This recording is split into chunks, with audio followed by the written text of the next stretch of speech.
Speakers of Heidland is made possible by our generous patrons. Special thanks to our supreme and master speakers, Omeji Cat Comet, Erisu Yamakawa, Alex Franco AV, Winebow Brood, Aurora White, Psyche, Azuta Starbreeze, Cletus Oreo, Lily Black, Bob Cece, Mictor Rabentau, Anathus Moonscar, Pamela Isley, Elenril Maximus, Codrith Novelist, Mira, Celestau Notrell, Lazy Boy, Luke Osborne, Tex, Kai Lin, Arthur Law, Biridan Derard, Cypup, Spencer Christmas, Celine DeLune, Edwin, Wibs the Wolf, Severa, Circa Barrakiel, Ventos Tia, Ryark Corbear, Leighton the House, Tony, Arcadia Lunashine, Framboise Zakaro, Bergie, Fudge, Sephiel, Cafe, Gregorium Cartus, Eros, Uana Nitsa, Tyler Curly Fries, Chibi Duo, Jay Zadama, Rurik X3, Rivicus, Nightwing's Butt, and Whoosh.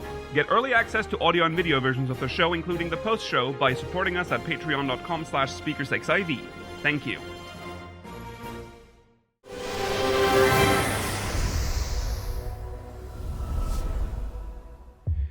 Good evening, Aorsians. Welcome to Speakers of Heidland, episode 496. I'm Lakeel Braveston, and I'm joined today by Georgi Wiston, Mela Vanadar, and not Rolodes.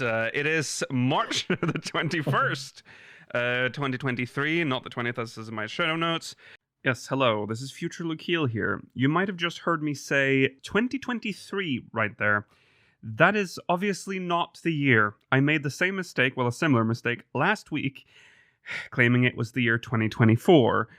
I don't know what is happening, but just to clear it up, it is March the 21st, 2026. And today, we're going to talk about a couple of things, you could say. Hatching Tide, some comments by Yoshi-P, and Chinese live letter. Oh, live letter, right? Yeah. Potpourri, I'm using it again. A potpourri of Final Fantasy I don't like it when you I know you don't like potpourri. Would you like him to say potpourri? Well, no, I'd rather him say smorgasbord. Oh, but that... See, yeah, it would make to more me, sense. saying smorgasbord is wrong. Because that's just a Swedish word with an English accent, and it feels like I'm just doing a weird thing.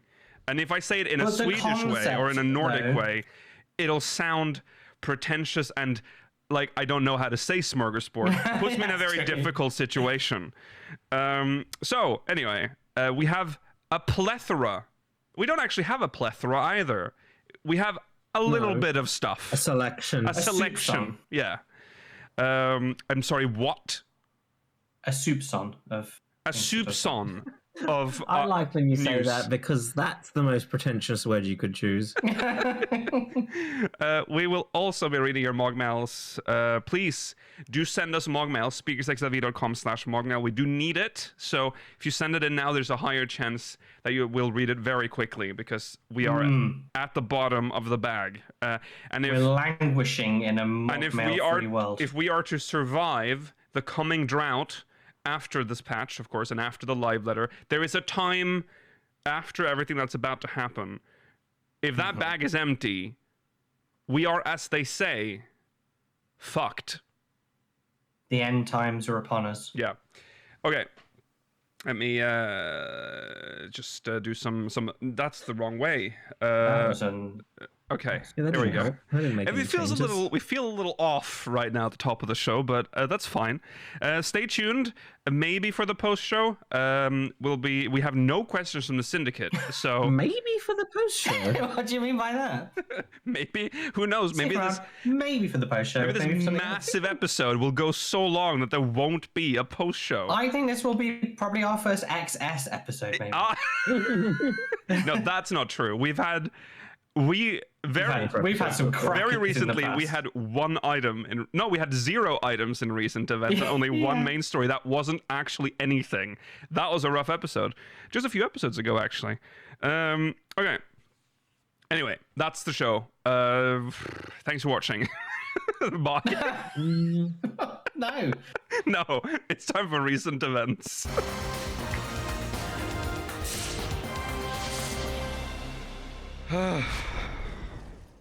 Well. Oh, that sounds so unexcited.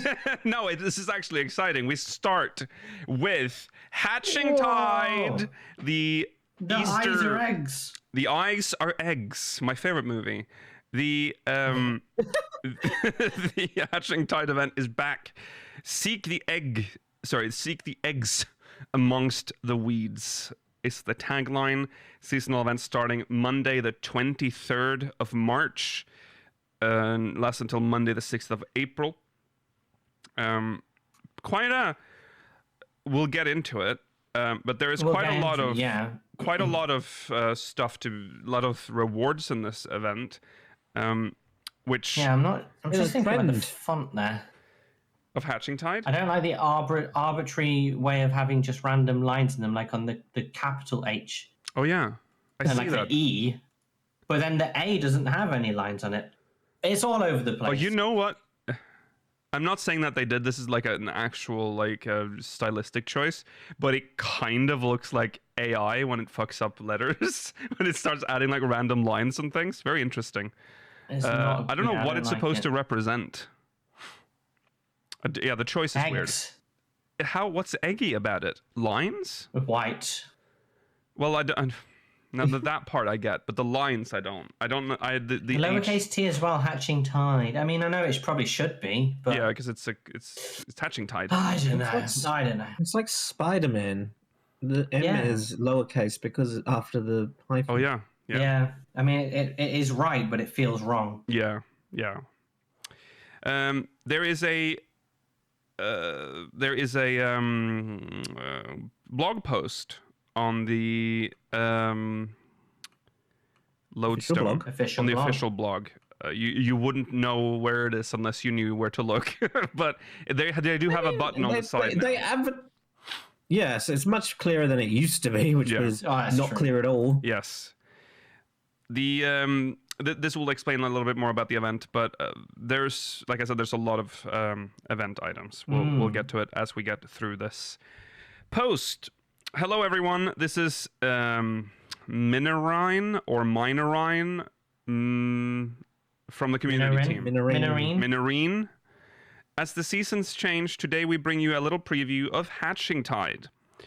To accept the quest, speak with the stylish dreamer at Mikedo Amphitheater in Old Gridania. Business as usual. When does it start, Nikhil? I said that already. The 23rd of March. Did you? I said that at the top when the 23rd until the 6th of April. It's been a long time since the top. It's been, it's true. This year's event features a mini game which will be unlocked as you go through the quest line. So they have listened to us. Now this is confirmation because now this is the second time they're adding a mini game. I really can only believe it's confirmation after 12 in a row. Okay, we'll see. Well, if you count Fates as mini games, I think they have to do something like this for all major events. I don't mind if they don't do it for the minor events. I don't expect it for a major event. I mean, major events are Easter, Halloween, Christmas, and Moonfire Fair.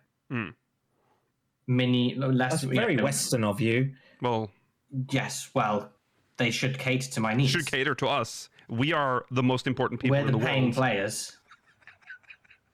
Well, there's Little Ladies Day as well. That one's quite a major. The only one I would consider minor. The minor ones is Make It Rain and Heaven's Turn. Heaven's Turn, yeah, they're the minor one. And we say minor because it's being treated as a minor by the dev team in pretty much every year. So yeah, I agree with that. I don't expect Make It Rain to have like a mini game. No, but if they do, it can do. I wouldn't complain. Yoshi-P. No. Yeah, I consider Fate a mini game. Yeah, I mean that is. Yeah, Fate's a mini It's something to do. I don't think Make It Rain will ever have a mini game or a Fate because the whole purpose of it is to encourage you to spend time in the Gold Saucer. Yeah, which is full of mini games. True. They might do a unique gate though. That would be cool, like a special gate just for the event. At most, I expect them to reskin an existing gate. Yeah, probably. Yeah. But we never, it's a minor event, like we said. Not that many Let's live in hope this year. This could be the hopeful year. Maybe this is the big revival of seasonal events. Yeah. They show this picture of what looks like man in a field using a scythe. It's a very grass. Yeah, but it's a very cute scythe, isn't it? It's like the courtly lover Yeah, I think scythe or something. I think so, yeah. Yeah. Yeah, so that's a whole lot of grass around here. I wonder what he'll need to do. Sorry, will need to do. Okay. Here are the events. Here are the items. My god, what's happening? You can earn during this year's Hatching Tide. First up are fashionable sunglasses with 6 varieties.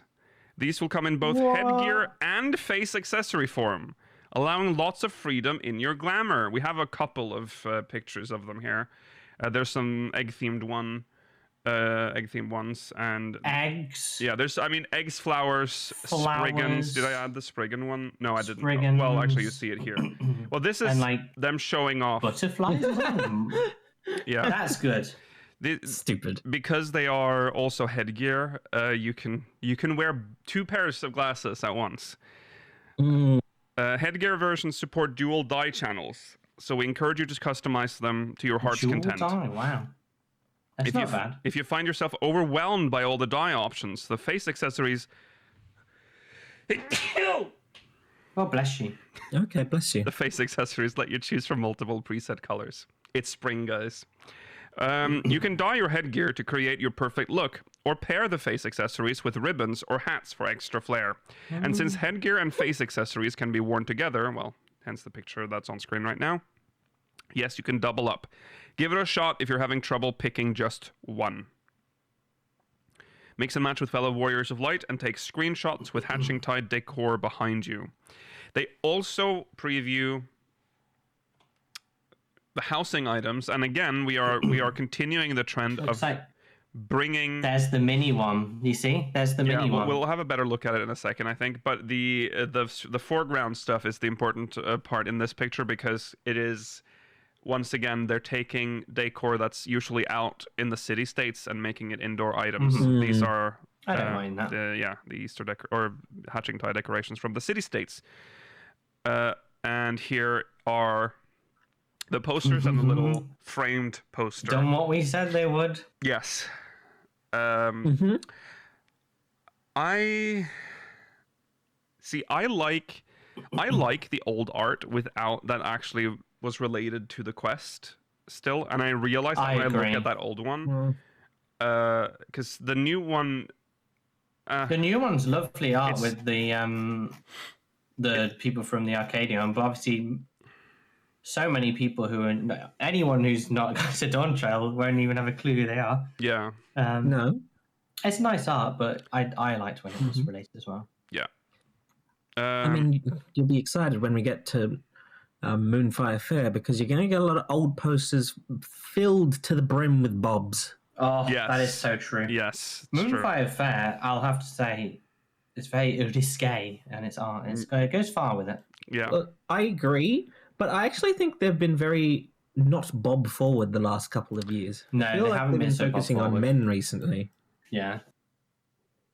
I mean, there was one that was like full arse on show one year, so I mean, it's fine I know we're all thinking about the one with there was one that was the most of all of them, which is the one scandalous. Yeah, that was scandalous.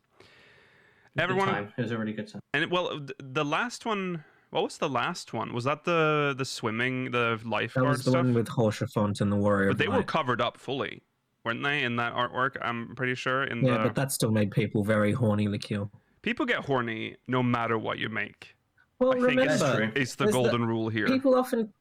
Well, true, but the outfits are skin tight. And think about what people say about, like, when things are left to the imagination, it can be more arousing than when not. Right. Exactement. It is true. Everyone to take home the colorful eggs you've seen in the city-states. Now you can. Decorate your home with these exciting pops of color. Yeah, because I have to say, I mean, it's cool. It's cool to have these, sure. It's housing item. You can do what you want with them. I don't know if you can see here. But the original, like, A Realm Reborn decorations are a wee bit polygonal, aren't they? They're age. They're very aged. I like the empty basket. I think you can do things with the empty basket. Yes, that's true. People it's the same creative. grasses in the Azim steppe. Beautiful. yeah. It's just it has about 6 polygons on the actual basket there. It's quite interesting, but I like how this is decorated because it gives you an insight into what the developers are thinking to a certain extent. Yeah. Like, of all pictures, they've chosen, yes, let's include a picture, one of the sightseeing pictures of Il Meg on the wall. Yes. Let's go to the extra effort. Yeah. Yeah. Yeah. They also Hatching Tide MMXXV advertisement and Hatching Tide MMXVI advertisement, tabletop Hatching Tide MMXXV advertisement. So that's 2025 and 2016 for people that don't want to have to figure that out for themselves. Sure, some interesting choices, quite far apart. Yeah, but the artwork from I like 2016 this is very nice. So. Because we don't have a lot of the posters from back then, so I appreciate them making them available, and it's a good way for them to just make more rewards. It bulks it up. True. Artwork from the previous... Oh my god, look at the Goobu clock! I want the Goobu clock. The Goobu clock is cute. Make that. Artwork from the previous game already. Hatching Tide events are now available as posters and a small tabletop frame. Hop onto Hatching Tide next week on the 23rd. Get ready to put on your stylish sunglasses and enjoy the event. So, yes, big another event with lots of rewards. They've done the same thing, which they've done for the past two with past 1, 2 with lots of rewards, where it's a lot of the same reward. And for the Little Ladies Day one, they were it was like 3 different emotes, 3 different colors. Yeah. Not super exciting, but at least props them for this. These are all different modeled glasses. Like there's some work that's gone into them. Yeah. They're quite high quality looking. Like the Spriggan and the 8. Saying the t-shirts weren't high quality, because I think the t-shirts were high quality and how ugly they were.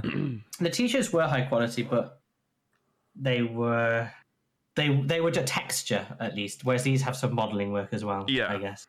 Yes, that's true. Now you didn't have you didn't take the picture of it, but whatever her name is, the Dreamer girl, the Makoto, she's not wearing Jilly. Thank you. She's not wearing her horrible egg hat this year again. That's true. Oh, but I love her egg hat. She looks so much better without the egg hat, mate. Yeah, I know she does, but the egg hat's iconic. I won't even know who she is without the egg hat. She couldn't wear the egg hat because she had to wear the glasses for the event. So what would the hat glasses look like with the egg hat on? It might look amazing. That's true. You could combine them. Yeah, you could. Can I have to... So, what I need to know, why have they insisted on making face wear have the same icon? Without, this could have easily... that's true. Easily been solved by, because you don't want to mix up the headgear version and the facewear version. Just add a symbol to make it this is facewear. It's that simple. You do it for other things. This is just the thing you use to acquire it, at least. I know, but it's still also, I got just these, every time I get this, I'm like, I don't like these glasses. Yeah. It is weird, because they use the actual icon in the face gear. Yeah. Weird thing they've done there that I don't understand, but because it looks so silly on the lodestone post. I agree, it's not clear, even in game. I feel as if, I don't think this is an issue for them, but it feels like remember when we can't include a number on the cooldown timer for your OG CDs. Yeah. Because there's too much information on screen. Yeah. It feels like that's the issue, but I just don't believe that's an issue for them anymore. So I don't know why they're doing this. Because when you get a pair of glasses, if you get it as a drop and you don't know, and you're not as in the know as we are about everything, you hover over it, maybe in hopes that it'll show you something. It just says the name, it's just the faces we wear, blooming eyeglasses. No, wait, no, hold. Hover over it. It does show. It shows that on the lodestone, but it doesn't show that in game. Oh, it doesn't? It won't show. I thought this was mimicking what we see in game. Oh, you know what? No, this is. No, it wouldn't say use to acquire. It would. Use this system. You have the technology. Put this in the game. No, this is on a website. No, this is on a website. Oh my It's God. different.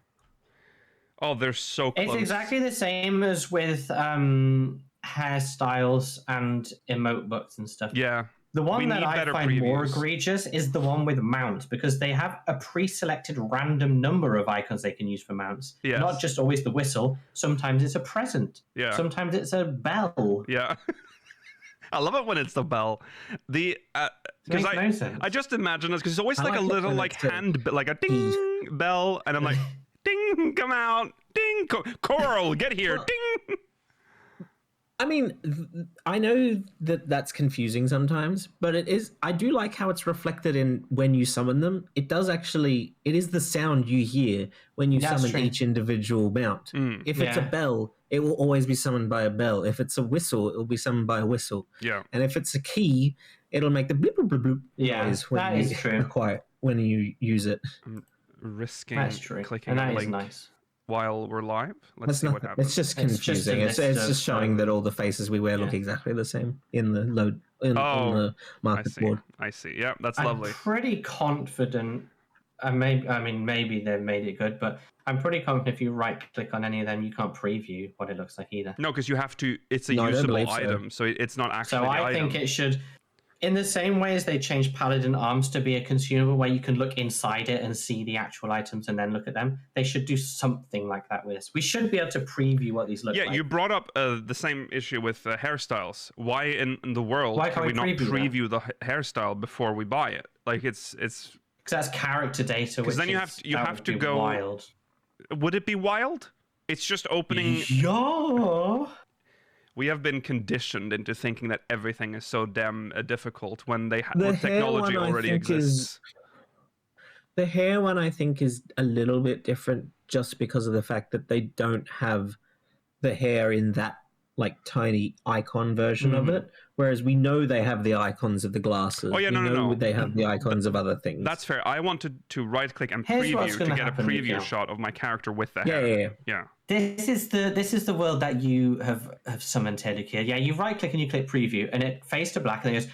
And Jack Delane walks over. No. And he has a little bit of text, and then it switches, and then it's you with the new hairstyle in a whole window. Then you have to click out of it. No. That is how shit they would do it, because they can't seem to do it otherwise. Chat's getting ahead of me a little here, but that was what I was going to say, is that maybe this is something that they will be revisiting since they're going back to like fix old systems, because this feels silly. Seeing 6 pairs of glasses that look exactly the same as event rewards is very strange. Okay. I hope that with the minigame that they have learnt, don't make you get all of it in one turn of the minigame. Exactly. But also, the thing is, I think they think that because the fate is shorter, you are more okay with doing it multiple times. And I disagree. Yeah. Because the fate is more boring. Exactly. I think we can say that the fate for Little Ladies Day was not very fun. I mean, that you just stood there. They did it the wrong way around. Between Valentine's and Little Ladies, they did it the wrong way around. Yeah. I appreciate them doing something. I understand, because the alternative is even more boring. Yeah. It's annoying that I have to do it over and over again, but I like that they're putting effort into it. Yeah. Exactly. Yeah. You have to be there and experience it and be among the other players. It would be sad to get it done in one turn during the quest line as well, not even having to do it after the quest. Mm-hmm. At least give us a reason to be there. So I'm okay with it. Yes. Well, time will tell how good this event is. This will launch on Tuesday. Monday, on the 23rd. Yeah, Monday. So go have fun with eggs. Enjoy eggs. Enjoy eggs. All right. Oh, sorry. Done with that. Yeah, so we have some... So after the live letter 91... Yeah, after the global live letter. 91. We had... there was some more information in the Chinese version of that live letter. The Chinese one specifically had... the actual patch numbers for the content. which we did not get in the English one. Or Japanese one, These are estimates for some of them. Yes, they are estimates. So obviously housing, armor, Thavnair, fishing route, and die changes. That's 7.5. Along with the usual main stuff. patch stuff, obviously, as you expect. In 7.51, cosmic exploration and final disciple, land disciple of hand enhancements, and then ultimate, but that's tentative, so not set that date. You know how ultimates are. Well, we don't know when 7.51 is. We don't have a date for that, but yeah, whenever that is. 7.55 is when we get Occult Crescent, Northhorn. This is Southhorn here. Hildy, Beastmaster. That's tentative, and Relics tentative, and Allied Society quests. And then 7.5. Relics better not be fucking tentative. It better come with Northhorn. Yes. Tentative is a very worrying word to use here, because when I say, I'm going to do something tentatively on Saturday, it doesn't often mean I'll get it done actually on Friday. It usually means that if it doesn't get done, it's getting done later. Yes. So I don't really want any of them to be later than these tentative dates. Yeah. I also wish that one of Hildy or the Society quest came in 0.51. Mm-hmm. Yeah. Yeah. I mean, I would like Beastmaster in earlier. I'd like that on 0.51 as well. Yeah. But I don't think they want people distracted from cosmic exploration. I think because of the amount of commitment cosmic exploration wants, they don't like it to be that distracted from. Also, I can't imagine not getting sucked into cosmic exploration. That's true. I mean, wow. Yeah. It's a laugh a minute. Okay.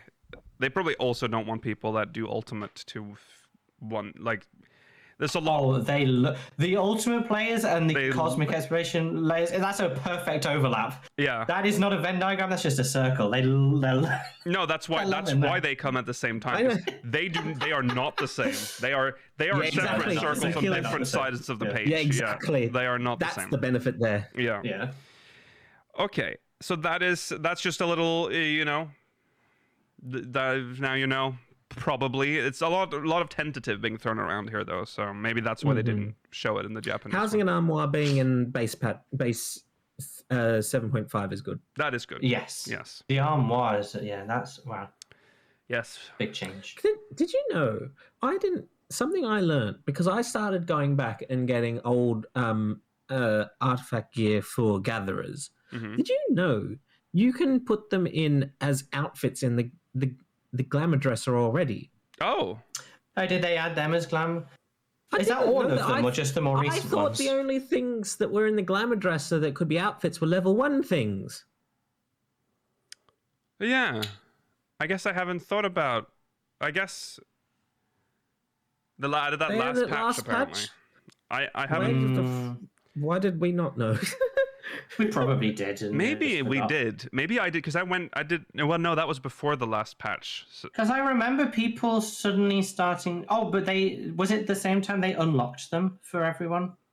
Oh, maybe. Because I remember people suddenly starting to wear like the. It was a thing that was in the patch notes, but not discussed on a live letter or something. Okay. Well, there you go. So it was when they unlocked them, they also added them as a outfit, I guess. Just go back to the episode where we covered the patch notes for that patch, and you'll see we talk about it there and how good it is that they'd added that. I'm sure. Absolutely. Okay, that's the Chinese live letter. We have Yoshi-P offering some thoughts on the Final Fantasy series.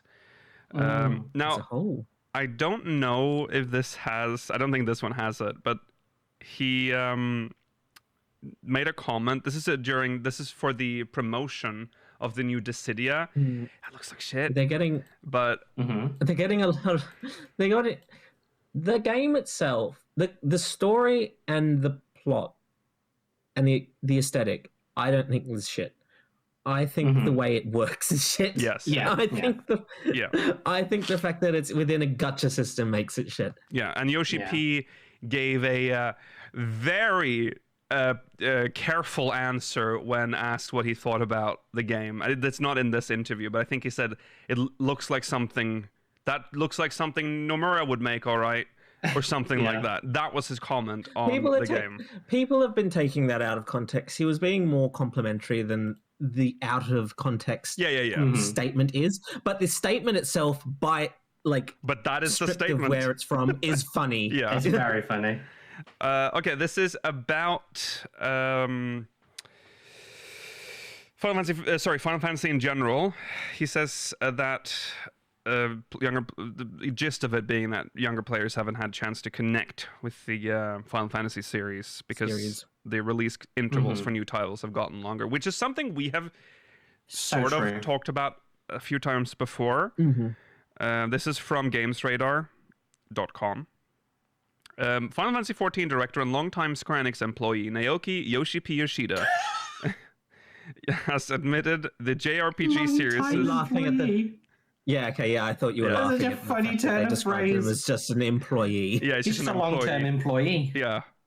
He has admitted that the JRPG series' longer release interval is making it hard for younger players to connect with the series.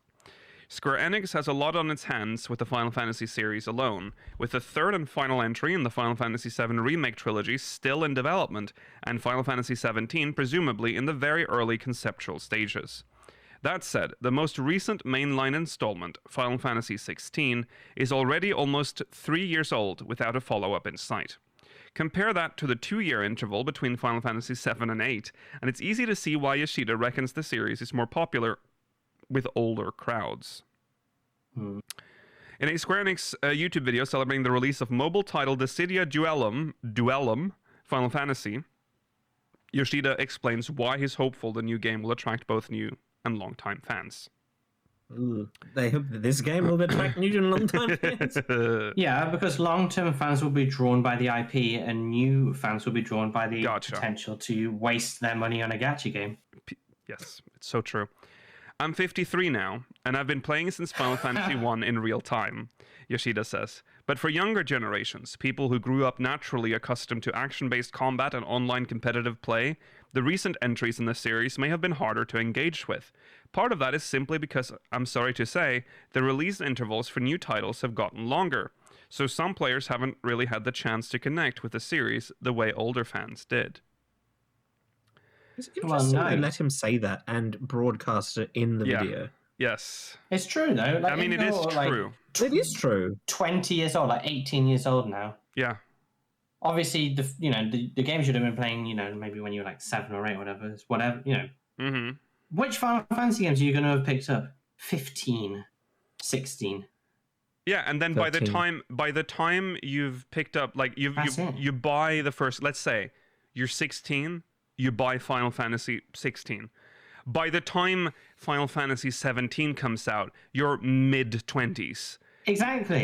You're the Final Fantasy is simply unfeasible now to try and connect in this level. The game is for, I'm sorry to say, but it's for boomers like us. Because you have to be a boomer. Because if you have to be, otherwise you'll just play one game and you'll never play any other because you've grown out. You know what I mean? You don't get the references in 15. You just see it as its own game. You don't understand that the funny cactus that looks weird has been in the series forever. Yeah. You think, why couldn't they make a cactus? I will say, why did they make it have such angular arms? Yeah. No, sorry, you go first, Lakil. I will say, if you play a Final Fantasy 16 game, I think the natural thing to do if you're interested in the game and want to know the references is to start playing backwards and play the other games, obviously. I mean, that still happens, but yeah. Kirby. If an 8-year-old were to play, would to have been playing the Final Fantasy VII Remake on release, they would be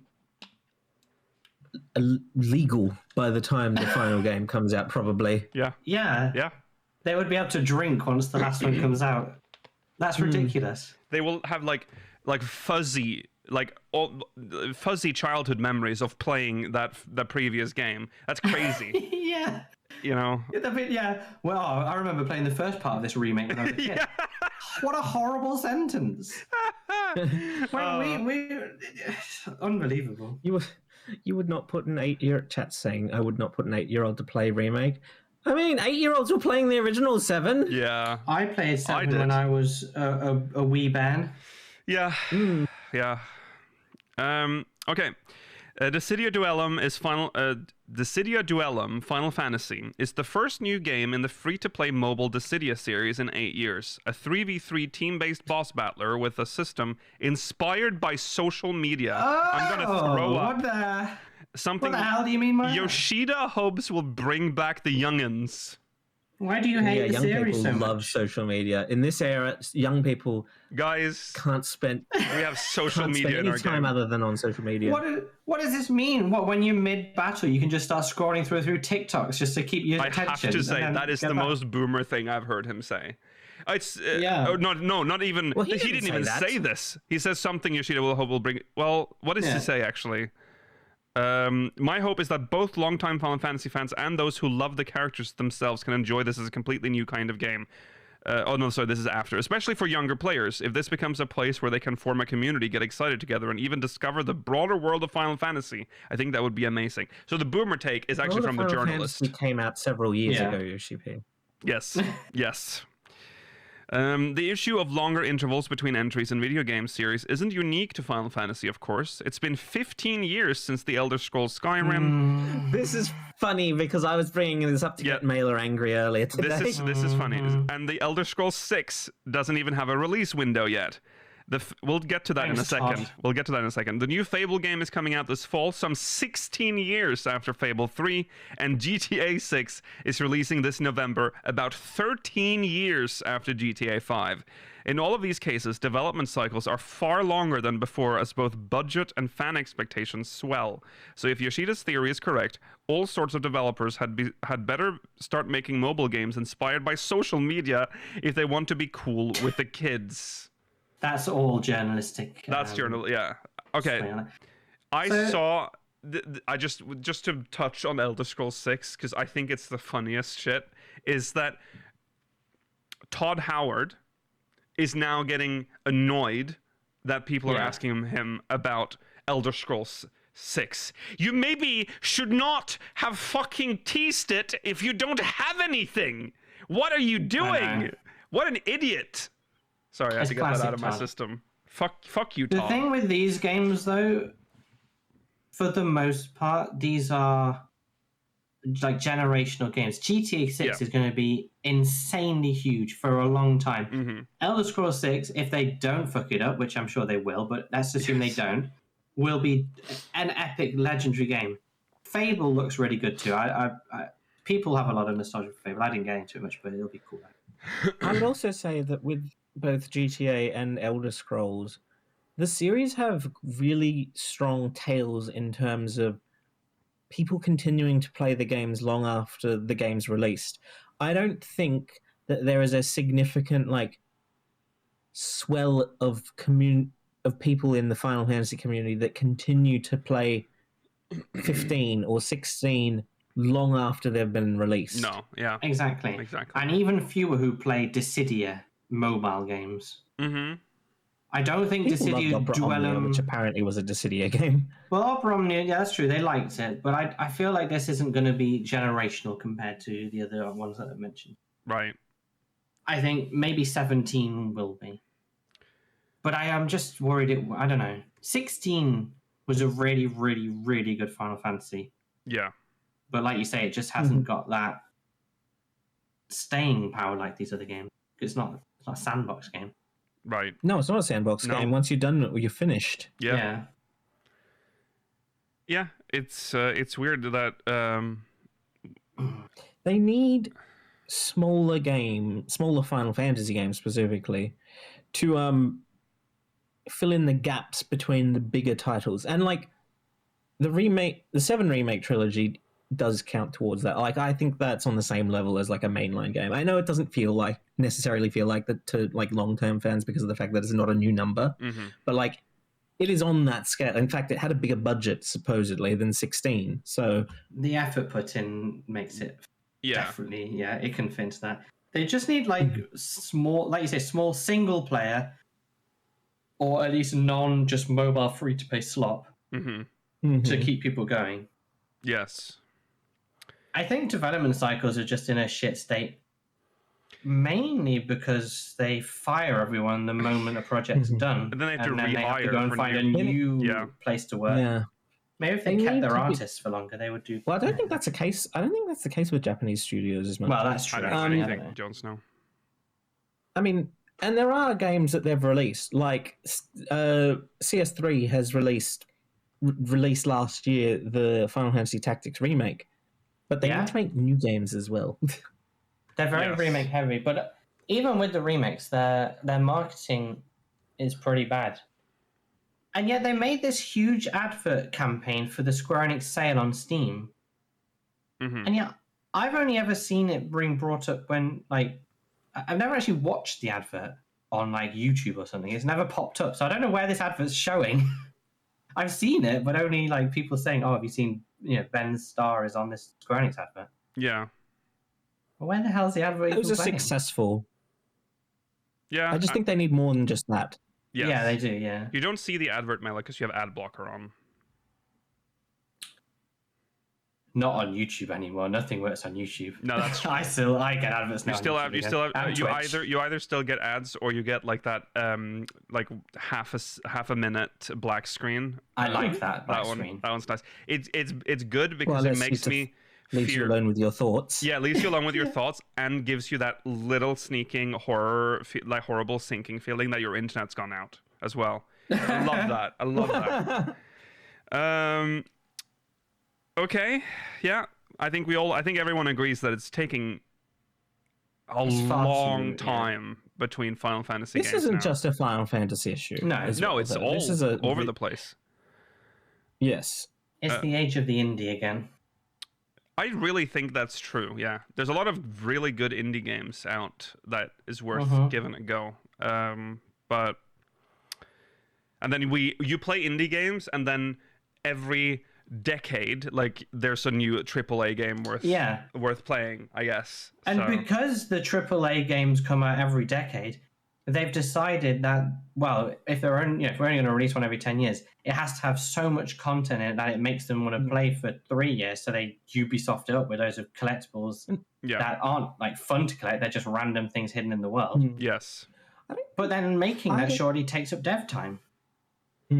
I don't think they should necessarily do the equivalent to this with Final Fantasy, but think about how Mario stays in the zeitgeist because they only release mainline Mario games every several years or so as well. But they have so many other like spin-offs to keep Exactly. the brand awareness around. And Final Fantasy has so many mascot level designs. Yeah. Monsters and characters who are so famous. You see Cloud, everyone knows Cloud. Everyone knows like the Cactuar and a Moogle and a Chocobo. Yeah. Why aren't you making just tiny games that are based on that?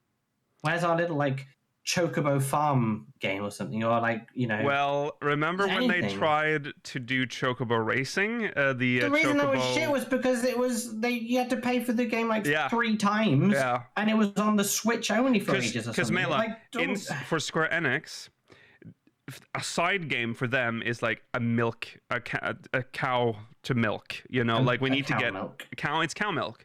We need to make a side game, but that means predatory microtransactions. They're just so bad That's at why making they were- games. That's why they were unsatisfied with how well the Final Fantasy did.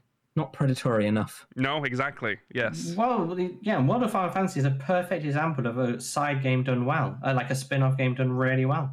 It's really extensive as well if you actually get the time to play it at some point. Yeah. I do want to finish it. I do wanna. It's very cool. It's got a lovely art style, great Yes. little cute enemies, great game. A past speaker, I won't name, convinced me not to play a World of Final Fantasy a long time ago. So I never did. But yeah, that's... Coincidentally, we fired Rollo. yeah, a previous speaker. So yes, I mean, yeah. Unfortunately, the increase in dev time is obviously because games are way more complicated now, and we expect a certain standard from AAA games, and that's why it's taking so long. It has to be polished. It has to have, even though They very often are not polished when they released, actually, and they get like a patches eventually. But like they have to look good, they have to sound good, they have a professional cast. All of that shit takes time. And they have to be long epics. Usually a Final Fantasy is considered epic, even though 16 was quite short in comparison, I think. But then it did have a lot of side quests, and it did also get DLC that made it bigger. So I know we often talk about the lack of quality in Pokemon games, but the fact that they still don't have voice acting, like, wow, that's a lot of time and money saved for them. Yep. That's why they can pump them out. Part of the reason why they can pump them out. The fact that they're shit. Well, but the generational ones, the main lines, are still quite a big gap between them. It's just they have a lot of good side games as well that they can milk. Yes. Okay. Well, yeah. Anyways, that's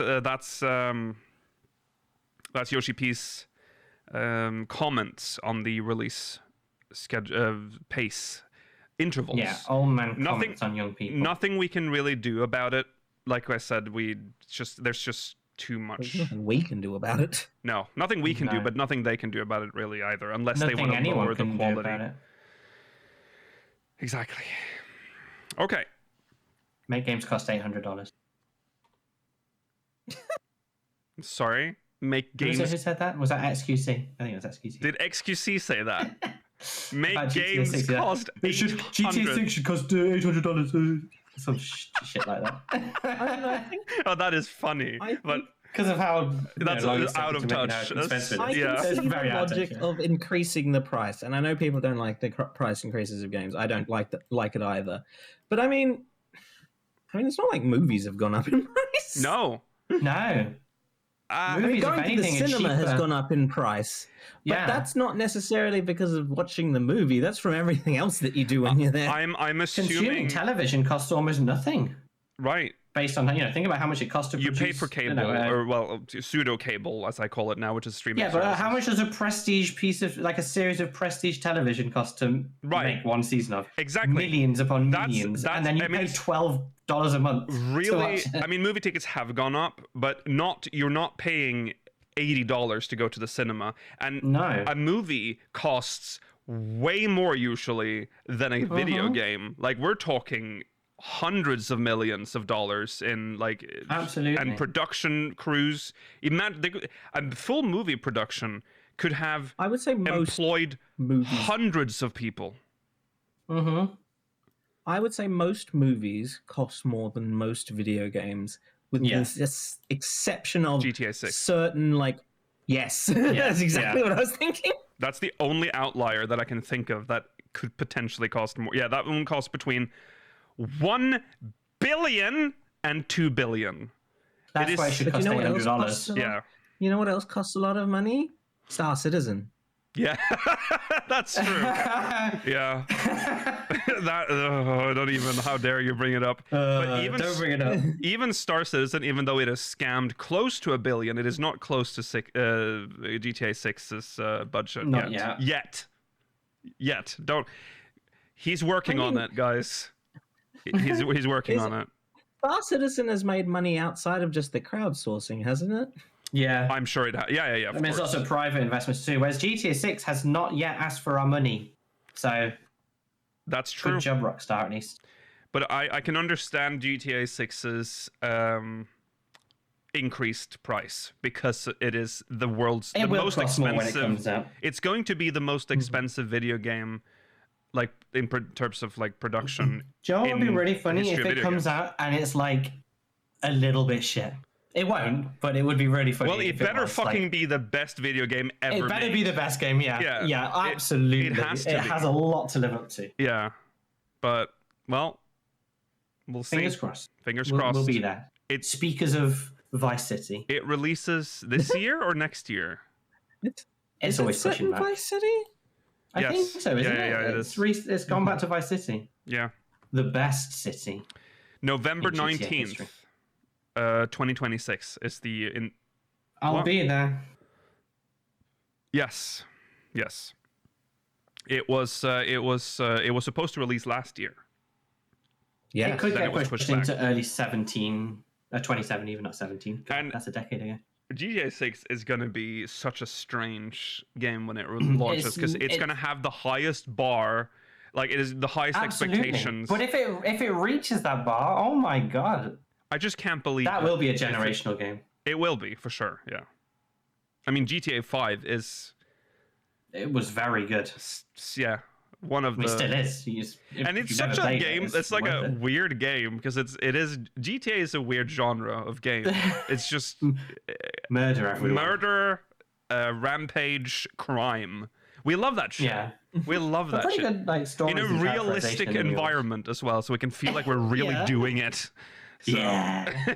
It's weird. All right. That is enough. Moving on. Stuff there. Well, it's done in like a cartoonish kind of way almost. Like the crimes are so over the top. Goofy. Yeah. Okay. Mogmail. You know what? Yes. No. Oh. No. Because we have so little Mogmail, we have to ration what we have. We should ration it. There's stuff to talk about. We have stuff to talk about. We have 2 articles to go through. So we have a lot. I didn't quite know how to get into this discussion, but or how to title it. But let's just say theme villains.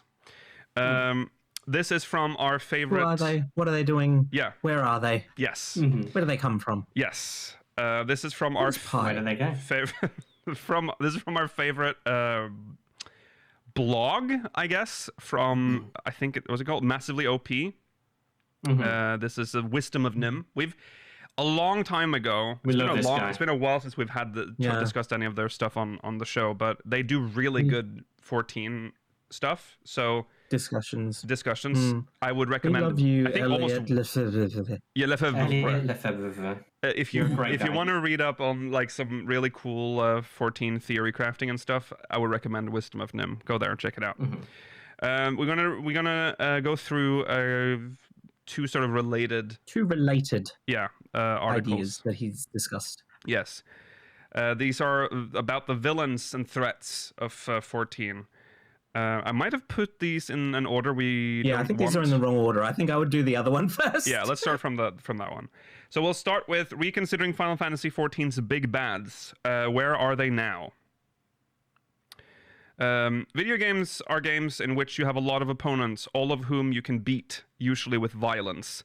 This exists in stark contrast to the real world, where your opponents are often systematic problems, and even when they are specifically a couple of dudes, you usually can't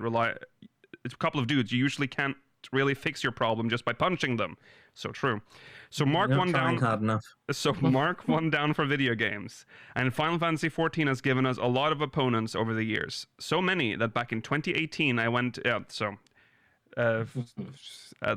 went through a list of the big enemies we knew we had at that time. Enemies. It has subsequently been 8 years, and we're on the cusp of more conflicts. So before I start looking outward, let's look back at that original lineup of opponents. What is the status of the 7 major antagonistic sides I counted up back then? How many of them remain a problem, and how many of them have been banished to the land of wind and ghosts? Or how many just aren't a threat at all? Wind and ghosts? Yeah. Spooky, yeah. That was a scary turn of phrase. The Asians. We start with the classic. Ironically, best guys. Yeah. Ironically, the Asians are, as a faction, are simultaneously a group whose threat has never been so over and one that we're still dealing with. How's that for contrast? Here's the thing. The core Asian motivation of resurrecting Zodiark is done, and we know that. Even if you would want to argue that there are some shards that still have Zodiark on the moon, we know from the Endwalker patch MSQ that the destruction of Zodiark on the source means it doesn't matter. Zodiark is gone. The 3 unsundered are all gone. The mechanism for rejoining and calamities is gone. None of these things can happen anymore. In that regard, the Asian threat is over and done with. But that having been said, we also know that there are still a couple of Asians unaccounted for. Pashtaroth, Altima, and Dudalaphon are all unknown in their disposition, and Halmarat is working with Calyx as part of the Winterers dealing with something that is as yet unknown. Whether or not the 3 other unaccounted for members of the convocation are among that group remains to be seen. It's clear that the main threat of this group has indeed been dealt with, sure, but it's also clear that you don't just have ancient mages floating around traversing the space between shards without stuff happening. So there you go, that's... True. I mean, it's true. I don't think that they would put maybe 1, maybe even 2 part of the Winterers, but putting them all in the Winterers kills off them all, gets rid of them all. So I don't think they'd want that. No, they want at least 1 hanging around, so I would be surprised. Yeah. There'll be 1 hanging around with when the aliens become relevant as an enemy.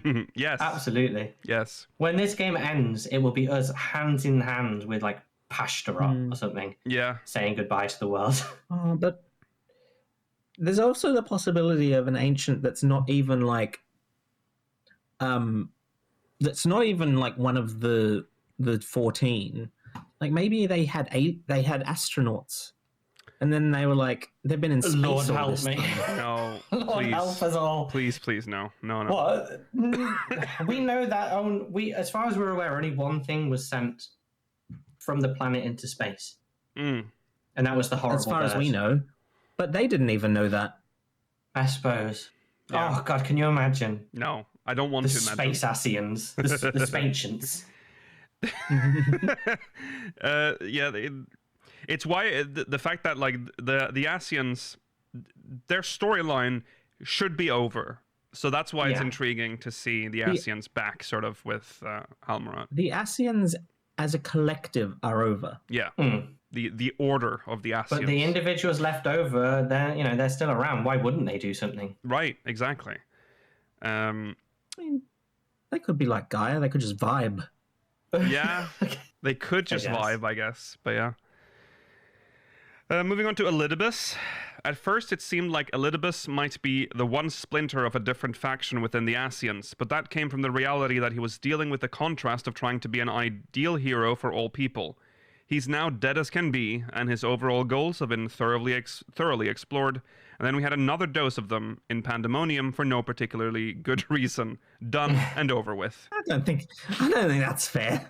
I think that getting to see Themis was I feel like a good conclusion to his character, and it adds more, because while we really like 4.2 and 4.3, it does wrap up Elidibus as a character very quickly. Yeah, that's true. Yeah. Sorry, 5.2 and 5.3. The Garlean Empire. The Imperial line has been cut off, and the capital has fallen. The legions have failed, and all but a handful of leaders are gone. Garlemald may have a role moving forward in the story, but it will never be as coordinated, be as a coordinated threat again. I did do an article noting that we still have 5 legions unaccounted for, and those could show up, but the fact of the matter is that those legions aren't actually Garlean legions anymore. Allow me to clarify. We could find out in April that we are exploring the remainder of Ilsebard, and that a single legatus has pulled together with the 5th, 8th, 9th, 11th, and 13th legions to serve as an army. But this force is not fighting for who gets to be Emperor of Garlemald, because Garlemald has fallen and the Imperial seat is empty. It's just somebody who has taken those weapons and resources and is setting up a new empire that is only nominally connected to the original version, like a version of Constantinople that postdates the fall of Rome instead of being originally contemporaneous with it. It is possible for us to fight bits and pieces of the Legion still, but the empire itself is gone and done. I hope you're familiar with your early 200s history. Yes, absolutely. Ancient European history. If you're history. not Byzantine, you're nothing. Yeah, exactly. And that's absolutely true on this one, though. But I mean, we are going to Garlemald soon to go to the Clitium. Yeah. So I don't think, but this article was released slightly before the live letter. So yes. I wonder what Elliot thinks when they wrote it. Yes. It'll be so interesting because there's a chance that, like, what if we have to side with the senators we don't like? That's gonna, If they're not brought up, I'll be a bit shocked because at this point, surely we've got to deal with them. Because they specify here that, the empire has fallen. That's not necessarily true, because the senators are still part of the old system, and knowing old people, they will still want to keep the old ways going, and they'd surely want the empire back. Just put someone else on the throne. It's happened before. You keep the throne, just a new person sits atop it, start a new dynasty, blah blah blah.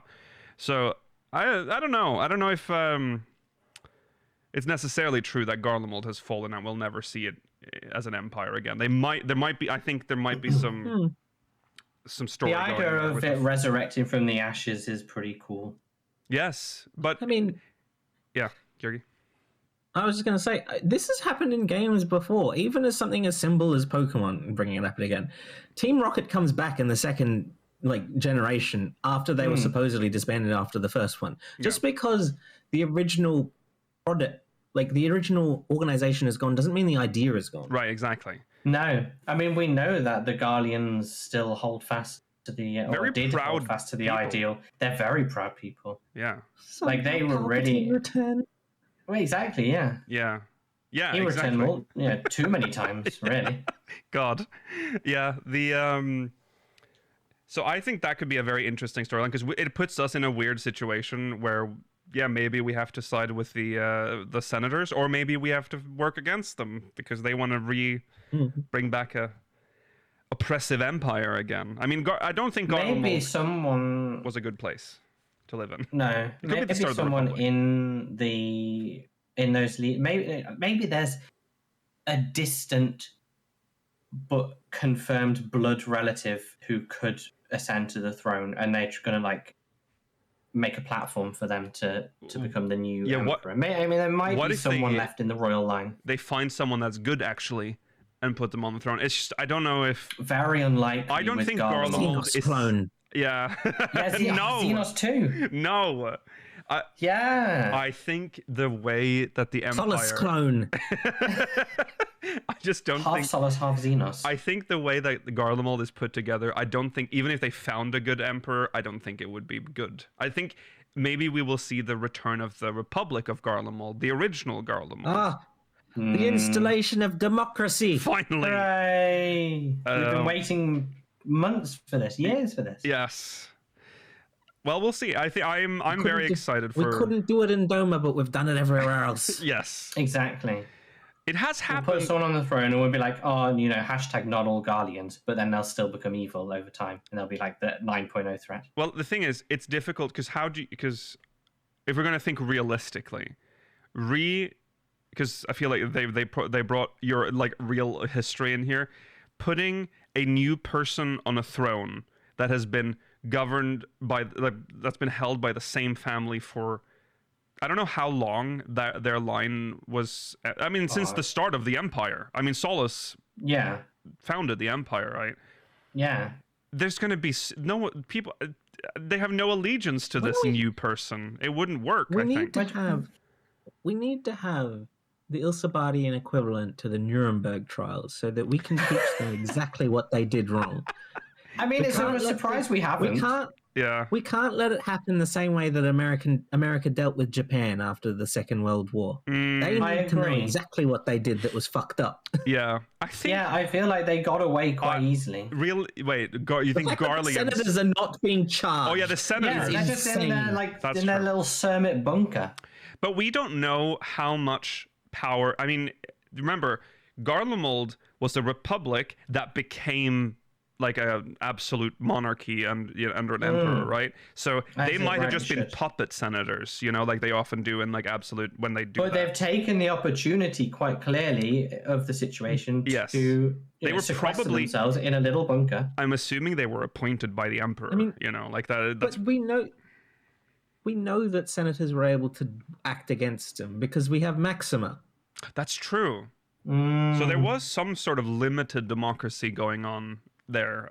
There will be someone who exists. There will be someone somewhere in the former empire who exists who has a claim to the throne. Do they have a lower house? I want to know more. Was it only Senate? Is it just of government? It's just based on the Roman Republic, I guess. So it's just the Senate. Probably. Yeah. Okay. The thing is, despite it being in the game since the beginning, we know less about their government than we do about Tuliolal, like their form of government. Yeah. I agree with you. I want to know more about. That's why I'm so excited for this for the story to go in a Garlemald direction, because I want to learn more about this. We don't even know what the clitium is yet. No, we don't. Like, what function it has. No. So yeah, that's it's a good one. I'm not even going to correct you, because in our comments on the previous episode, there was a big debate about how we would pronounce it, and clitium is up there as one of the ways to pronounce it. It's only going to be clitium or clitium. Yeah, because it might come from Greek, which exactly. is... Yeah. I would be surprised if they go with that pronunciation, but we'll see. We'll hear it next patch probably. Yeah. You know that the ending isn't the funny part anyway. It doesn't matter.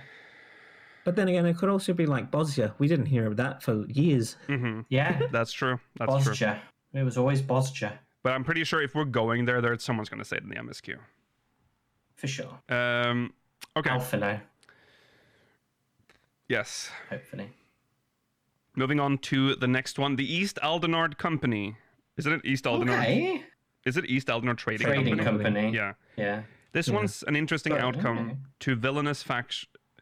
So this one is an interesting outcome to villainous factions, because nothing has really happened to Lolorito, or don't even get me started, or his political agitation. He's just no longer relevant to us or to the rest of the world. That means he kind of actually won, even if he didn't get everything he wanted. Early on in Ulda... I agree, and that's what makes him the best villain, because he got what he wanted. Yeah. But he got what he wanted. His name literally has LOL in it. He's laughing at us. Yeah, I have to say, he got away with it for no reason. Like, there's no reason why he should not be in jail now. He's been scheming. He attempted an assassination. No, he didn't attempt to assassinate. No, he just made her fall asleep. He switched out the poison.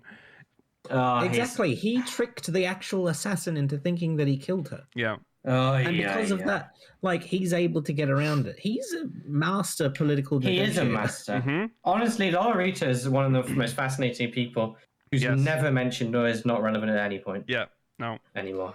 It's actually a shame. Early on in Ulda, the Syndicate still had quite a bit of power over the Sultanate, and it was clear that the jockeying for power and influence there was a very big deal. Moving the Scions of the Seventh Dawn out of Ulda was a major change for exactly that reason. But at this point, the Scions are officially disbanded, the Sultanate is ascendant, and while the East Aldenard Company has definitely pursued some shady deals, it's no longer really a major influence. They never became a big enough problem to require direct intervention. Sometimes you lose enemies because they just don't matter anymore, you know? They don't matter to us. But I still think that they're a villain on the global stage. I think they're such a fascinating people to have as a villain in this, because they're not like a global power. There are some, like, Hancock's part of the East Aldenard Trading Company, and although he's a bit shady, I mean, we go with him to whichever. To sympathize with him. Exactly. Yeah, we go to Mount Rockon, and he is a fun character. I like him quite a lot, and we kind of over time we kind of have him on side. Like his backstory is quite sympathetic. A little spoilery for Mount Rockon, but he was a street urchin that Lolorito picked up and taught the trade of, like, what he does. Yeah. I think they're a very fascinating. If they were ever an enemy, it would be a very fascinating, like, political type of antagonist. I mean, they have power all over the world. Tell that kind of story anymore. Probably not, no. But I'd be up for it. But maybe that's what this Garlemald expansion, if that's what this next expansion will be like. Yeah. Exactly. Maybe this is how they'll bring Lolorito back in. Maybe he's like, ooh, look at all this land that I could potentially take control of. Yeah. Exactly. He could do deals with them. There's a power vacuum. Yeah. Exactly. That's true. Like, they're actually like the real life Rowena's. Rowena's like a joke evil, like, corporate woman. Yeah. I mean, she has a lot of power, but she's just Rowena and the girls. Well, she has no goals. She has no, like, goals of, like, rule, like, control. She just wants to amass money, which is, there are heaps of, like, billionaires in the real world that are like that. Like, we hear about certain billionaires because they're the ones that are trying to influence, like, the global political stage, but there are heaps of them that just don't. They're just in the background because they already have the power they need. They don't have aspirations to like assert their dominance. True. True. Yeah, that's true. I'm still kind of sad that we're probably never gonna hear more about the power struggle with it, because the Syndicate still, I mean, their political situation in Old is still Must be broken. tense. Yeah, so fortunately we'll probably never get to see a resolution. Which is funny, haha, man, on the Syndicate. Yeah, right. But it's a shame because we had patches Funny to haha, sort naked out man. Yeah, we do have funny haha naked man Whip there. and the Trident. We've had that sorted out. That's not really sorted out. She's still a dictator. Yeah, She's still a dictator, technically a dictator. But she has. We've referenced it recently enough in the MSQ. We have And we've referenced sorted it. Gridania out a I bit. think the election system in Limsa means that she has to be challenged, no, for the seat. Yeah, maybe. So unless there's no other challengers she can sit, I don't. It's supposed to only be for a certain amount of time, though, isn't it? Really, and then it's. But I guess It's supposed to be every 7 years. It's supposed to be held, but because of the war with Garlemald, they suspended it. She installed emergency like leadership powers. Yeah, that war is over now. The Uldar being the thing we had where they sat in the room and the Sultan and Lolorito met face to face. I don't call that a wrap up. That's a wrap up of his part of like the murder plot. But Uldar is very much in a. The power struggle is still there in Uldar. Yeah. I mean, the Syndicate was set up to be a problem. Like it's an actual. It's not a good. You're paying for power in Uldar, like to sit and dictate legislation, essentially, which is kind of crazy. If they don't want to tell it, then fair enough. But it is a shame. Maybe, but it feels like the kind of story that maybe we'll go back to near the end of the game's life, when we don't necessarily need to go to new bold frontiers. Carne Senna is unlikely to ever retire. I mean, because she's young and they live for hundreds of years. Nanamo is like only 16. She's got years ahead of her. There is a chance that Melweeb will retire before the end of the game. That's true. It's possible. Dare we hope that they, maybe change something up? Sorry, Nanamo was 16 in 1.0. She's 21 now. Yeah. Melweeb could, tragically pass away in a heroic act, saving the world. I mean, I don't think she has to die, but there are we know plenty of candidates that could succeed her if they were to win a Trident. Yeah, the debonair one, Carvalane, whatever his name is. Carvalane, and the woman one. Unlikely, but Roswin. Roswin, yeah. Yeah. From the Sicard. Sanguine Sirens. Yeah. Sicard. Yeah, there's quite a few that could challenge Merlin. Yeah. I don't think Carvalane. Yeah, I also think Carvalane. I don't think he would either, but I think he would be. It would be fun to see him. It's not his vibe. I think Carvalane would do it if he didn't like the other candidates. Yeah. Yeah. Yes. Potentially. Yes. Yeah. So still politically in ARC, a lot of stuff that's not been resolved, I think, fully. I think Gridania is the one to forgive the most, because they literally just have like a pope, essentially, or like a, so that's just they sit for as long as they sit, and that's it. I mean, their leadership is not complicated. No. Their living situation is complicated. Yes, it's true. Okay. Anyways, moving on. The First Brood. If there's a member of the First Brood somewhat unaccounted for, it's Tiamat. And it's hard to imagine that Tiamat is out there knowingly plotting against the people who finally freed her. In fact, of the 4 surviving members of the First Brood, all of them are very explicitly allies to the natives of the Atheros and have worked with the Scions and the Warrior of Light on more than one occasion. Remember, one of the big bits of the Dawn Trail ending was a reminder that we can just give the Brood a call when we need some draconic backup at this point. Could some of this change? Yes. Does what was happening with Halmarut raise some questions that maybe there are more elements at play with draconic powers that make this more complicated? Absolutely.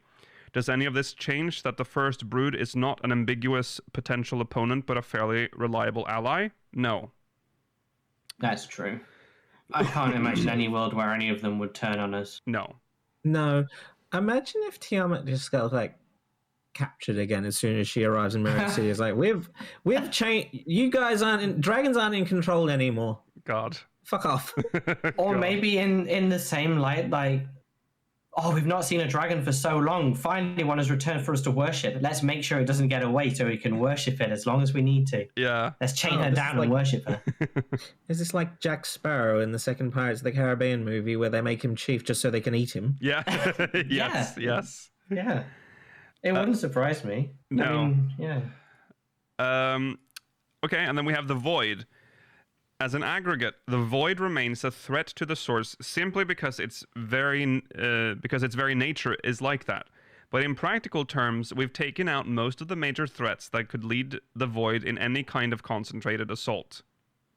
And with Zero and Golbez working to secure the Shard more completely, it seems like a given that the next time we arrive on the 13th, it'll be to help heal it, rather than to fight against the entire place. Indeed, more and more content shows that it is, in fact, possible to befriend and work with Voidsent without them trying to drain you into a husk. It's not the way to assume things are going to go, sure, but it is possible. It's true. Yeah, it is possible, but there's also... The Void is a large place. Yes. And there's a lot of very ambitious-filled Voidsent that could always pop up as a threat again in the future. True.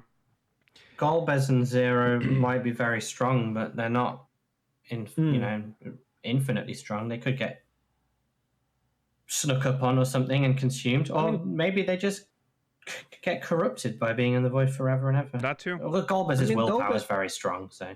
I mean, Zero is inherently immune because of how she was born. I mean, but also the Golbez and the Cloud of Darkness existed simultaneously, and Skatat. They all existed simultaneously as separate, and Diablo are all separate, like Voidsent threats that like existed at the same time. Mm-hmm. Yeah, there's definitely the chance of something Void. Yes. Okay, so the next part is the major enemies that are still threatening Final Fantasy XIV. Major enemies. I don't need to read the intro to this. Maybe actually, let's just do that. The thing about our current state of affairs in Final Fantasy XIV is that as of yet, there's not a whole heck of a lot that can be said decisively about our upcoming enemies. Last week, which is what we just did, I ran down the major enemy groups that we knew of in the past, and while remnants of them might be kicking around, most of them either aren't threats anymore, or were never actually all that dangerous. And as of right now, we don't know exactly who is going to be a major... Oh no, I slipped away. Hold on. Oh no. Major thorn in our side over the next few years. There we go. But I think there is space to guess about some of the dangers we're going to need to deal with. And that means groups that we haven't been dealing with prior to now. I'm specifically citing people who, even if they might contain traces of prior enemy groups, we know are out there now and might pose a threat to Aetheris as a whole. Some of them may very well turn out to be allies rather than threats sooner rather than later. But remember, technically, we only found out about the big bad of all Final Fantasy XIV in the second act of the expansion when we fought her. Okay. Number 1. The Winterers. Mm-hmm. Long-time comment... Yes? No, I was just... No. The first part of this sentence, it wasn't interesting. Oh. Yeah. Yeah, this... okay, so he's going to comment...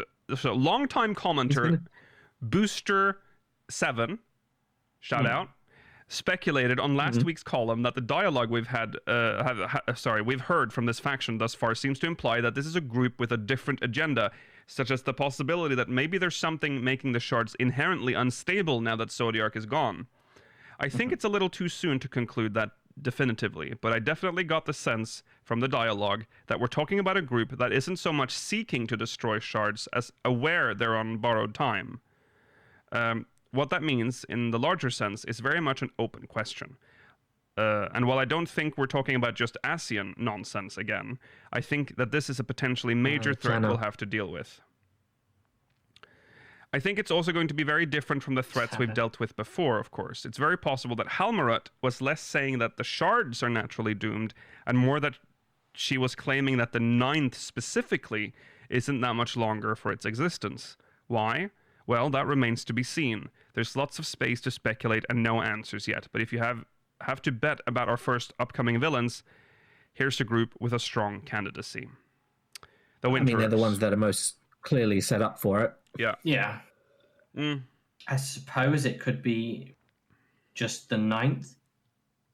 I've got the impression that it's a general threat for all shards. It might not be that the shards are going to, well, yeah, the source is safe, but it might just be like the link to them will go, like they go outwards until we can no longer get to them. Or it could be that they disappear or they get absorbed. But maybe it's just the ninth, I don't know. I'd be surprised. That would be a less interesting plot point. Yeah. The thing is about the Winterers is that they seem to have differing strategies towards the similar goals. Because, like, Calix, obviously we disagreed strongly with his method for what his intended goal was in regards to preserving life. Yeah. Because it's not sustainable in our eyes. He might think otherwise. I don't really know what his long-term plan was. Halmarut, we don't really know what she's planning in regards to all this yet. No. So Calix's plan, when you think about it, if the great, whatever it was called, this I can't remember, not this, the Withering. The Withering is like ether dries up, or ether's used up in some way that it gets rid of the shards, whatever it is. Creating clones in a computer that requires inordinate amounts of ether and going around sucking up ether seems like a terrible plan long term and even short term. It feels like a very just an incredibly short-sighted plan from him. Yeah, I guess so. I don't really know what he was thinking. But he knows what the Withering is more than we do, so maybe it would have worked. I mean, yeah, it's. And he was also only interested in saving a certain number of people, not everyone. That's also that true. Too. Yeah. Maybe he knew that these ones would be safe if everyone else died or something. Yes. It's hard to know. Okay, next on the list is But preservation. He didn't care about people. No. He already said he didn't have anyone he had to say goodbye to. Right. No, true.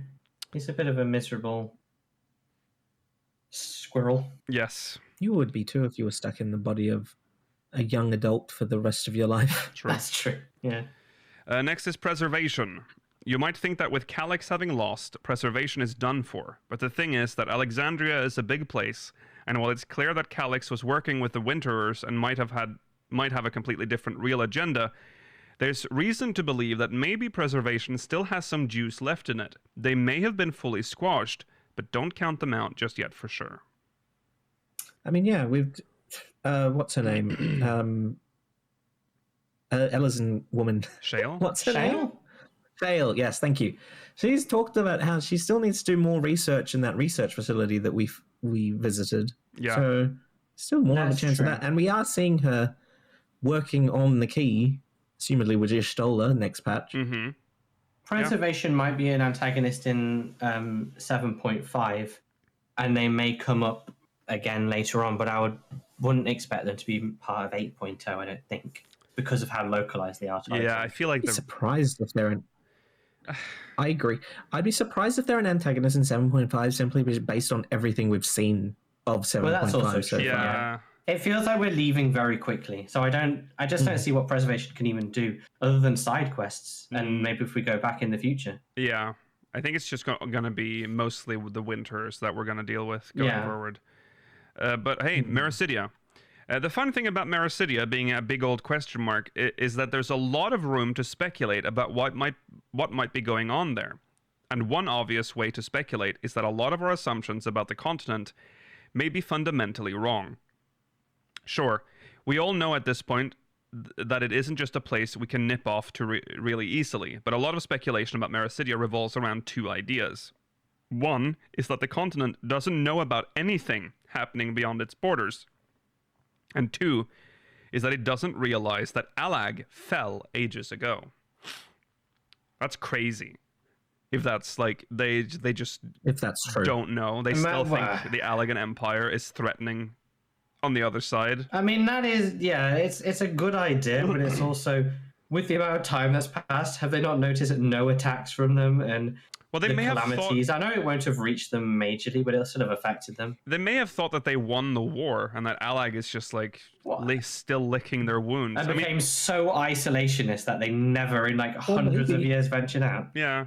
Or maybe an Allegan general or something was stuck behind there and was like, ooh, the Allegan Empire fell? They don't need to know that. Yeah, maybe they have like there's like an Allegan like settlement there still. That's just like an imperial outpost that's still just being maintained. Can you imagine that? That would be pretty cool. I feel like we would know that. I feel like we would know that because we know certain things about the world still, even if we haven't been there. That's true. Yeah. Be cool though. Yes. But both of those assumptions, both of those are assumptions that could be totally wrong. It is entirely possible that Mericidia has been building its own force based on captured Allegan technology with draconic backup since the days of the Empire, and the real question is when they decide to unleash their strength on the rest of the world. It's even entirely possible that Mericidia has people who know more about things like the Void than are widely known in the rest of the world. It's far from an absolute certainty, sure, but I think it's worth engaging with the possibility that just like Ilsebard was at first, Mericidia is not a place that is waiting for players to show up, but the heart of darkness itself. That would be very cool. If it's true... The issue in this game is that if Mericidia launched an attack on the world, we wouldn't see that anywhere except in the new zones because of how they decided to do this game. That's true. Like, we wouldn't see, like, a Mericidian fate, for example, in South. It would have been nonsensical if the attack was launched on Toral, which had nothing... Like, I don't know why they would do that. Their grudge lies with the three great continents, which is where the Allegan Empire started and where they were. I mean, I'm assuming if they have been living in a complete information blackout, but maybe they know the Allegan Empire maybe fell, or like there's a reason why they don't talk, they're not around anymore. They'll probably still have this like weird like vengeance kink going where they've just been building and building and building, and now we're going to launch an invasion and it's all Toral. That doesn't make any sense. I don't see that happening. I could definitely see them having access to information that they wouldn't share with the rest of the world, because that was the case with Charlian as well. Yeah. I mean, they had communication with the rabbits on the moon for decades, centuries before we learnt about it. Yeah. Yeah. That's true. Yeah, that's true. Yeah. I mean, I like the idea that Mericidia has been sort of in like an information vacuum, so they've been developing without any... nothing. They've had nothing to do with the rest of the world, because then they can do more with Mericidia that way. I think that's a good idea from a developer's or a story writing standpoint. Okay. Obviously, it's perhaps a bit much to assume that an entire continent is villainous, but in broad strokes, I think it is reasonable to think that maybe Mericidia is not just a cool place we'll go visit with a bunch of dragon stuff. It could be, but maybe that's not the way to bet. I agree. I think we've already done the, let's go on holiday to the cool continent, just have some fun. Didn't really work out, did it, in terms of, no, we have to have a reason to go somewhere. Yeah. And it has to be dangerous. It might be a bit much to assume that an entire continent is villainous. Have you seen Australia in Overwatch? If they've been isolated and the whole, hundreds of years of anti-Allag propaganda, the whole continent will be villainous against Allegans, at least. Yeah. And for all they know, the rest of the world is Allegan. I mean, people from Eorzea are descendants of Allag. I mean, that is in most cases are. Okay? So next is beings from distant. I mean, with the exception of, were there any races that came to that region after the calamities? From Lalafell. Lalafell, yeah. Except Lalafell, maybe Lalafell, but I mean, with how far Cures for sure Allag are was. Allag descendants, and Not all cures, because cures No, are not all, massive but- migratory. I'm saying that there's more.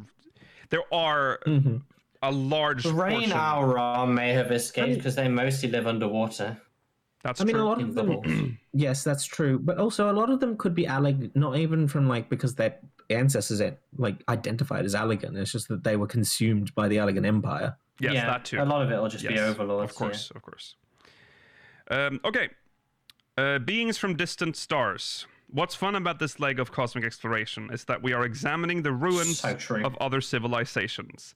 But it's hardly the first time that other races have come into contact with the Theris. Even before the final days, we had both the dragons and Omega arriving on the planet, and without Meteon out in the distance, there's plenty of reason to speculate that there might be more out there who are in some way inimical. That's a word of the day. I don't think most fans would exactly be thrilled at the idea that our next major enemy is a literal interstellar invasion, considering the way people act about the fact that science fiction adjacent concepts are in the game, despite them being as old as the franchise, yes. But keep in mind, that was the main driver for the plot of Final Fantasy IX. Just because they're aliens doesn't mean they have to be like super high sci-fi tech. No. I mean, we've seen Genova's an alien. True. Yeah. That it's not. Yeah. And Ultimate High Seraph. Yeah. The Grabuloffs are just little otters. Yes. Yeah. Yes. So yeah, definitely possible. The only one that I think that would lead towards being villainous at this point is whatever Ultima's race is. Absolutely. Yes. And that feels like the main overarching. And we don't even know if we don't even know if Ultima's race is villainous. It could have just been Ultima. Yeah, that's true. And she may not have been villainous. She may have just got down here and then, self-defense. Self-defense. Yeah. Possible. She could have arrived here and said, "Oh, you're all like ants. I'm better than you." Yes. Well, that's Yeah. That's also possible. Then we have unknown legatuses. Garlemald is gone. So they have locked in on Garlemald is not coming back. I would not be so sure. Garlemald is gone. It's not coming back. And you might thus wonder why I'm highlighting this. But the reason is actually quite simple. It's because even if we know that the Garlean Empire is gone, all that material and all those warlords are still out there. This makes the situation more volatile, not less. That's true. Consider the state of affairs in Ilsabard. It's not great. The central authority that had been in place for the past few decades is dead and gone, and while Garlemald is still trying to rebuild itself in a new form, its military has been guttered. The seat of the Empire is now occupied and supported by the Eorzean Alliance, and that means that the last thing anyone is concerned with is tracking down what's left of troops or trying to project power. Now, if you're a regional legatus stationed somewhere off to one side in the Empire, this can be a bad thing.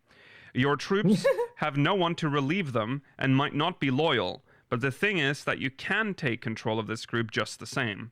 You can have your troops organize around you and start making a domain under your direct control, and that also means gobbling up whatever territory is in the area. The Eorzean Alliance is strained enough that they'll be hard-pressed to stop you. Garlemald itself obviously won't, and your biggest threat is other people with similar capabilities, which is mostly a reason you should attack them first. This could get really bad really quick. I like that idea, though. Yeah, the legatuses. Georgi? Yeah, because we don't know... I mean, we know what happened to the capital, but, the towers didn't turn every Garlean everywhere into a mindless zombie. We don't know what is the occupation in Corvos like right now. Yeah. Did the Corvosi rise up? Have other people who have heard that Garlemald has fallen risen up to take back their land? Yeah. How strong are the outposts that are still there? Are they still pushing their power on them, or have they turned tail and run and fled off into the hills? I mean, has the army turned on itself? Like, with no high command, like, what do you do? Like, you have, it's little tribes of armies. Yeah, it's. Yeah, that's an interesting. Again, I'm hoping so much that this is what we're getting in maybe even expansion content that we're getting Corvus and we're getting all this stuff that we've been praying for. But because this is interesting to me. This is like this is Eorzean, like not Eorzean, an Etherean story that I care about. Yeah, I would just be surprised if the next expansion isn't set primarily in Elsebard at this point, just because that's where they're showing us going. Otherwise, like, I don't know why they'd be setting us up to go to Elsebard right now. Right. Yeah, we pop over to Garlemald, do a dungeon there, sort something out, and then go to another shard, or what? Like, yeah. We just said goodbye to Alphino and Alizé. It'd be weird for us, like, goodbye, hello again, goodbye again. yeah. That's true. Yeah.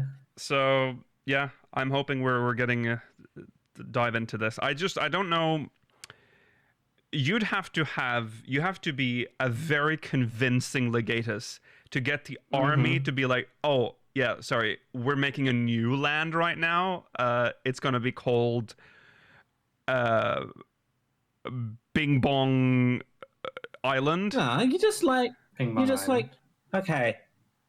Okay, so it's a little thing that's happened in Garlemald. All of your family, they're kind of turned into zombies. Yeah. Like, there's nothing for you there. So stick around here. I've got great ideas. Yes. No, do it in a more sneaky way. Say, don't tell them. This is just in from head command in Garlemald. They said instead of us occupying this place, we have to now turn it into our own territory, and I'm in command. Okay, I've been in command of this. I am Viceroy now, actually. Yeah, yeah. They could easily manipulate. But surely they already have a Viceroy in Corvus. Yeah, exactly. So there's so much that has to be sorted out. I wonder how many people they step on. So it would be scariest to be the Viceroy, because the Viceroy is technically in command of the army, but the Legatus no longer has a high command. What happens? It could be an interesting dynamic there. Maybe civil war. Civil war in Corvus. Risen up. I think Corvus would have risen up. I think so too. Or but I don't know how. I suppose Corvus is their like jewel. That's the origin. They love Corvus so much, so they probably don't. They probably have a strong presence. I feel like we would have heard if there was significant uprising in Corvus at this point, just because Graha is connected to it. Yeah, that's true. Possible. Like, would you have shown no interest? Oh, like Corvus is free? Yeah. Really? Anyway, I like you, Warrior of Light. You're so cute, Warrior of Light. Let's go have a burger. Yeah. Well, clearly lots to look forward to if this is actually happening. I hope they show some of this. We saw some of that with the Bossia storyline. People are pointing out, how it goes. Oh yeah, that's stuff all over the place. But I mean, there's even like all of the Dalamascan. I mean, that's under Imperial control. That too, yeah. Dalmasca would have the same issues with, and they've got some of the cool people like the Sikhs and the Banga. So we want to meet them. Dalmasca is, from what I understand, quite valuable land as well. So like it's so there's a lot of stuff that will happen in that region. Goog is where the original Garleans were from. Yeah, Goog. They were Googians. That's true. So it's pretty important. Yeah, it'd be nice if we got to. Imagine if it's Corvus, and then a few like regions of Elsebard we've never been to and haven't heard of, but they're like really cool. Yeah, and then Dalmasca. The southern bit of Arthard as well. Oh. Yeah. There's also Elsebardian regions that we have heard of, like the Scatay Range. Yes. Oh, that's true, yeah. Oh, it would be so cool if we could go to like the outskirts of Garlemald proper on Elsebard and it's still intact. Like the war never got there, so we get just one glimpse into what Garlemald looked like when it's still functional. Cool. I just need to see it. But yeah, that's something to think about. Food for thought for the future. If you have any thoughts in your head, food or otherwise, send in a mogmail. Yes, speakersxiv.com/mogmail. Please do send us more. Who do you think the big bads will be? What are your thoughts? Yeah, what are your thoughts on Garlemald as a continuing story why point? Are we going there? Yeah, again, speakersxiv.com/mogmail. That is all we have Thank you for watching, everybody. We'll be back next week, same time, same place. Remember to follow on our socials, SpeakersXIV, twitch.tv/SpeakersXIV, youtube.com/SpeakersXIV, exclamation Discord and chat if you're watching on demand. Sorry, if you're watching on demand, link is in the description. Remember, if you're watching live, that the post show is coming up, and it won't be much, but it will be hours. See you there. Bye. Bye.